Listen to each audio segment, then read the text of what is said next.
Hello viewers, আসসালামু আলাইকুম। Welcome back to my channel Monira's cooking. আজকে আমি আপনাদেরকে তৈরি করে দেখাবো ডিম ছাড়া গুঁড়া দুধের পারফেক্ট রসমালাই। অল্প উপকরণে বাসায় কিভাবে পারফেক্টলি গুঁড়া দুধের রসমালাই বানাবেন সে রেসিপিটি আপনাদের কাছে শেয়ার করব।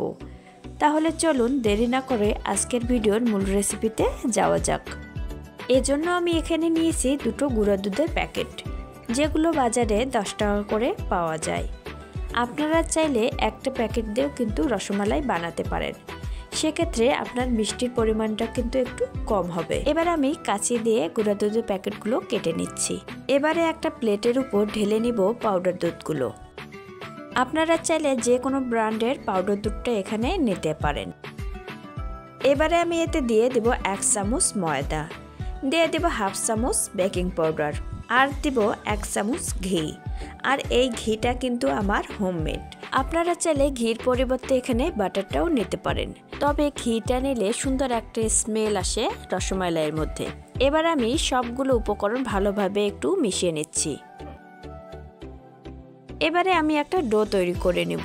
এজন্য এখানে নিয়েছি 1 কাপ তরল দুধ। এবারে অল্প অল্প করে দুধ দিয়ে একটা শক্ত ডো তৈরি করে নেব। আজকে আমি এখানে কোনো ডিম ব্যবহার করব না, এই দুধ দিয়ে কিন্তু এই ডোটা রেডি করে নেব।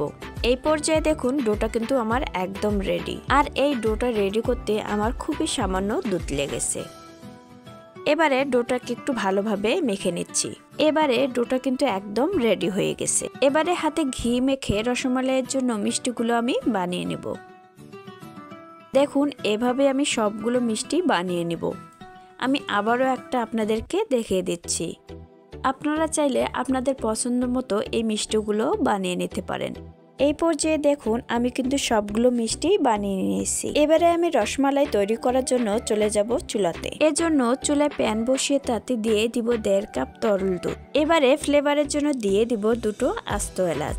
আপনারা চাইলে এখানে এলাচের গুঁড়াটাও দিতে পারেন। এবারে এতে দিয়ে দিব 1/3 কাপ চিনি। চিনিটা আপনারা আপনাদের টেস্ট অনুযায়ী বাড়িয়ে বা কমিয়ে নিতে পারেন। এবারে দুধটা ফুটে আসা পর্যন্ত ভালোভাবে নেড়ে চেড়ে নেব।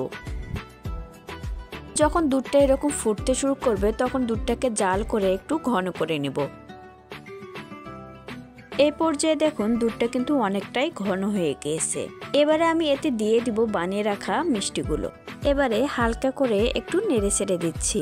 এবারে ঢাকনা দিয়ে ঢেকে দিব মিষ্টিগুলো ফুলে ওঠা পর্যন্ত। কিছুক্ষণ পর ঢাকনাটা তুলে নিচ্ছি।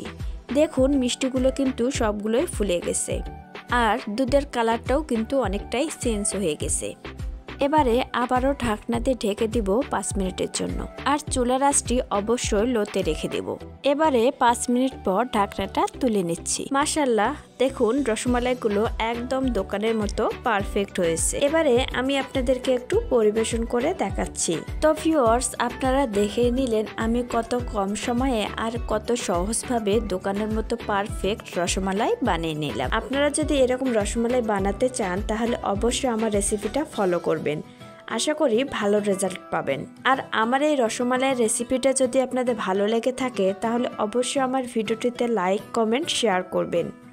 আর আমার চ্যানেলটি যদি সাবস্ক্রাইব করা না থাকে তাহলে আমার চ্যানেলটি অবশ্যই সাবস্ক্রাইব করে আমার পাশে থাকবেন। আর আমার পরবর্তী ভিডিও নোটিফিকেশন সবার আগে পেতে চাইলে পাশে থাকা বেল বাটনটি অন করে রাখবেন। তো সবাই ভালো থাকবেন, সুস্থ থাকবেন। আজ এ পর্যন্তই। আল্লাহ হাফেজ।